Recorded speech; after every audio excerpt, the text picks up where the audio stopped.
جی سامعین محترم، حکیم ضیا آپ کی خدمت میں پھر حاضر ہے۔ ہم آج جس ٹاپک پہ گفتگو کر رہے ہیں آپ کو معلوم ہے وہ شوگر ہے۔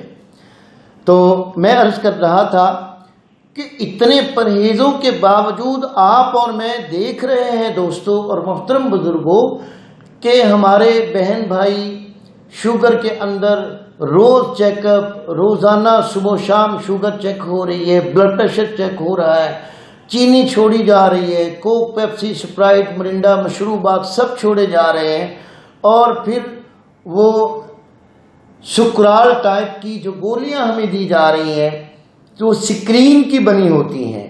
آپ سمجھتے ہیں جو آپ کو چینی چھڑوا کر سکرین دی جا رہی ہے وہ بذات خود شوگر سے ہٹ کر انتہائی خطرناک صورت پیدا کر دیتی ہے۔ آپ اس کے بارے نیٹ پہ جا کر پڑھیں، آپ کو علم ہوگا کہ چینی سے زیادہ نقصان اس سکرال کا ہے، کیونکہ جو ہم کھا رہے ہیں صرف چینی چھوڑی ہے تو باقی جتنی غذائیں کھا رہے ہیں آپ سن چکے ہیں کہ وہ بھی شوگر میں، گلوکوز میں، گلائکوجن میں بدلتی ہے، کیونکہ بغیر چینی کے ہمارا باڈی کا سرکل بغیر گلوکوز کے چل ہی نہیں سکتا۔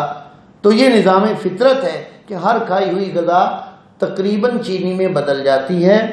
اس کے باوجود ہم دیکھ رہے ہیں، اور یہی وجہ ہے کہ سب میٹھے چھوڑ کر بھی آپ کی شوگر کنٹرول نہیں ہو رہی۔ اس کی یہی فطرتی وجہ ہے کہ اندر کا نظام جو ہے وہ خود بخود گلوکوز اور گلائکوجن میں اپنی کھائی ہوئی غذاؤں کو بدل رہا ہے۔ تو کیا چینی چھوڑ دینے سے شوگر کنٹرول ہو رہی ہے؟ لازمی آپ کا جواب نہیں ہوگا۔ اور اگر کوئی ڈاکٹر یہ دعویٰ کرے کہ میں چینی چھوڑ کر شوگر پہ کنٹرول کر سکتا ہوں تو میں اسے مودبانہ گزارش کروں گا کہ وہ میرے ساتھ بیٹھ کر میٹنگ کرے۔ میں دکھاتا ہوں ایسے مریض جو 20-20 سال سے لے رہے ہیں دوائیاں، شوگر بالکل چھوئی بھی نہیں انہوں نے، اس کے باوجود ہاتھ بھی کٹ رہے ہیں، پاؤں بھی کٹ رہے ہیں، ٹانگیں کٹ رہی ہیں، گینگرین ہو رہے ہیں، کاربینکل ہو رہے ہیں، کینسر ہو رہا ہے، گردے فیل ہو رہے ہیں، بلڈ پریشر ہو رہا ہے، فالج ہو رہا ہے، برین ہیمرج ہو رہی ہے، اور انسان کے اعصاب کی زندگی تباہ و برباد ہو رہی ہے۔ کیا یہ جو موجودہ دور میں شوگر کا علاج کیا جا رہا ہے سوائے گلوکومیٹر بکنے کے، سوائے کٹس بکنے کے، سوائے انسولین کی اربوں روپے کی آمدن ہونے کے، کوئی ایک شخص اگر ایسا ملے آپ کو تو مجھے ضرور اطلاع دیجیے گا۔ یہ میں فخر نہیں کر رہا، تکبر نہیں کر رہا، انا نہیں کر رہا، میں فکر کر رہا ہوں اور آپ کو فکر دلا رہا ہوں دوستو کہ ایسا نہیں ہے کہ آج ماڈرن میڈیکل سائنس شوگر کے کنٹرول میں 100% کامیاب ہے یا شوگر کی ادویات انسان کی زندگی کو بحال رکھ رہی ہیں۔ ایسا نہیں ہے۔ نہ ہی ہر انسان کی شوگر ایک جیسی ہے، نہ ہی ہر شوگر کی دوا ایک جیسی ہوگی، نہ ہی ہر شوگر کے اندر انسولین ایک جیسی لی جائے گی، نہ ہی 2 مہینے پہلے چیک اپ کر کے 6 مہینے وہی دوائیاں کنٹینیو کھانی پڑیں گی۔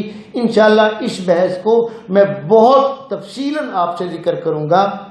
صرف آپ کی سماعت، محبت اور آپ کے اخلاق کی ضرورت ہے۔ میں کسی ڈاکٹر پر، کسی تھیوری پر اعتراض نہیں، میں غم کے ساتھ ایک المیہ پیش کر رہا ہوں کہ میں بھی دیکھ رہا ہوں، آپ بھی دیکھ رہے ہیں کہ شوگر کے مریض تڑپتے ہوئے نظر آ رہے ہیں، اس کے باوجود ان کی زندگی اعتدال پہ نہیں ہے، ہزاروں نہیں لاکھوں روپے روزانہ صرف ہو رہے ہیں، اس کے باوجود کنٹرول نہیں ہو پا رہا۔ شوگر اسپیشلسٹ ڈاکٹر دن رات فیسوں سے بینکوں کے اکاؤنٹ تو ان کے اپ جا رہے ہیں، ان کے گھر کے اخراجات بہت ایزیلی پورے ہو رہے ہیں، لیکن جو مریض ہے وہ تڑپ کیوں رہا ہے؟ اپنا پیسہ بھی ضائع کر رہا ہے، اپنی صحت کو بھی بحال نہیں کر رہا اور پریشانیوں میں جی رہا ہے۔ ہم مل کر آپ اور ہم سب یہ سوچنا چاہیں گے کہ کیا شوگر ایسی مرض ہے جس پہ کنٹرول نہیں ہو سکتا؟ ہو سکتا ہے، 100% ہو سکتا ہے، لیکن اس کے درجات ہیں، اس کے سٹیپس ہیں، اس کے طبقات ہیں۔ انشاءاللہ یہی گفتگو میں آپ کو آج تفصیلی سمجھانا چاہ رہا ہوں میرے دوستو کہ ہر آدمی شوگر میں مبتلا نہیں ہوتا، کسی کو کس ریزن سے شوگر ہوتی ہے، کس کو کس وجہ سے شوگر ہوتی ہے، اس کی وہ وجہ دور کر دیں گے۔ آپ یقین جانیے شوگر اگر کنٹرول نہیں ہو رہی تو آپ اس کی وجہ دور کر لیں، اس کی بیس دور کر لیں، آپ معلوم کروائیں کہ یہ شوگر کیوں ہو رہی ہے۔ کاروباری طور پر کوئی پریشانی آ کر شوگر ہوئی ہے، غربت کے حالات میں پس کر شوگر ہو رہی ہے، دماغ کو دن رات سوچ سوچ کر وہ وینز دب گئیں جس سے شوگر ہو جاتی ہے۔ کیا اتنا میٹھا کھا کر ہم شوگر پیدا کر رہے ہیں؟ کیا ہمارے اندر آرام پرستی بڑھ گئی ہے؟ 24 گھنٹے اے سیوں میں اور دفتروں میں گزار کر واک کا ٹائم نہیں ہے۔ اور پھر میں اگلی بات کروں، پہلے کوئی آدمی واک کرنے کے لیے تیار نہیں ہوتا، بعد میں ڈاکٹر صاحبان آپ دیکھیں ماڈل ٹاؤن پارک ہے، لاہور کے جتنے بھی واک کے پارک بنے ہوئے ہیں وہاں صبح و شام بھاگ رہے ہیں، دن رات دبڑ دبڑ ہو رہی ہے۔ کوئی ملے اور پوچھے کہ جی آپ کیا کر رہے ہیں؟ یا شوگر ہو گئی، شوگر ہو گئی جی، بلڈ پریشر ہو گیا جی، بس او بھائی آپ کھانے سے پہلے کیوں نہیں سوچا؟ جب ایک ہٹا کٹا جسم دھوند بڑھ رہی ہے، چربیاں پیدا ہو رہی ہیں، فیٹ حد سے زیادہ بڑھ رہی ہے، پیٹ حد سے زیادہ نکل رہا ہے، بھائی وہ تو شوگر کی علامتیں تھیں۔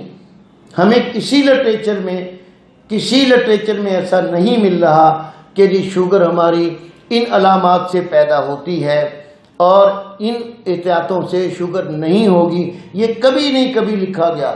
غذائیں لکھی پڑی ہیں، امرود کھاؤ، کیلا کھاؤ، خربوزہ کھاؤ، بھائی غذاؤں کے اندر تحقیق نہیں ہوئی کن چیزوں سے شوگر کنٹرول ہوتی ہے، کن غذاؤں سے شوگر کم پیدا ہوتی ہے اور کیسے جسم کا اعتدال رہتا ہے، یہ آج تک ماڈرن میڈیکل سائنس نہیں بتا سکی اور نہ ہی بتایا جا رہا ہے۔ ہاں تحقیقات ہو رہی ہیں، آگے ایک وقت آئے گا کہ شاید کوئی تحقیق نکل آئے، لیکن اس وقت موجودہ دور میں کبھی بھی کہیں بھی کوئی علاج کامیاب نظر نہیں آ رہا۔ اسی فکر کو لے کر میں آپ احباب کی خدمت میں حاضر ہوا ہوں۔ آئیے ہم دیکھتے ہیں مل کر کہ ہماری ہر غذا کھائی ہوئی تو گلوکوجن میں، گلوکوز میں، شوگر میں بدل جاتی ہے، پھر میٹھا چھوڑنے کا کیا فائدہ؟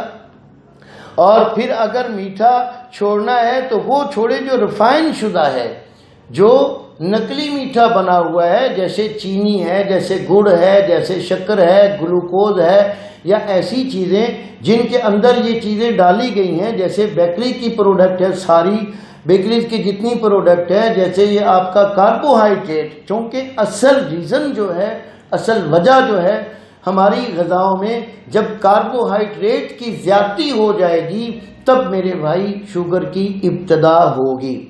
آئیے اس سے اگلی ویڈیو میں آپ احباب کو کھائی ہوئی غذا سے شوگر تک اور جسم کی آرام پرستی سے شوگر تک اور کن کن وجوہات سے کس کس عمر میں شوگر لاحق ہو سکتی ہے انشاءاللہ العزیز اس پہ گفتگو کرتا ہوں۔ آپ کی انتہائی توجہ کی ضرورت ہے۔ انتہائی توجہ کے ساتھ آپ اگر میری باتوں کو سماعت فرما لیں گے تو انشاءاللہ امید کرتا ہوں آپ گھر بیٹھے یا علاج بالغذا کے کسی بھی طبیب کو مل کر اپنا قارورہ، اپنی نبض اور اپنی شوگر کی رپورٹس دے کر آپ کنٹرول کر پائیں گے انشاءاللہ العزیز۔ میں سب کے لیے دعا گو ہوں کہ اللہ ہر مریض کو ہر بیماری سے اپنی رحمت کاملہ سے شفائے کلی نصیب فرمائے، آمین۔ السلام علیکم ورحمۃ اللہ وبرکاتہ۔